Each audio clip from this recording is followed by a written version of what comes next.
باورم نمیشه تو میخوای ازم جدا بشی باورم نمیشه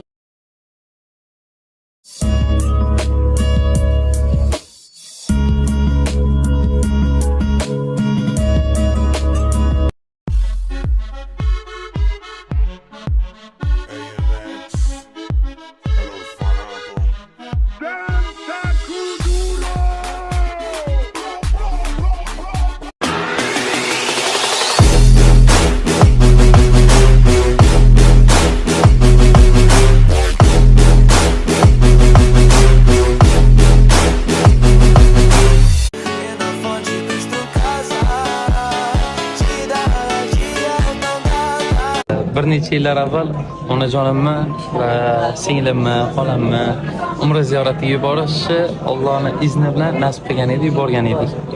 Va o'zim bora olmagan edim, onam xizmatlarini qila olmagan.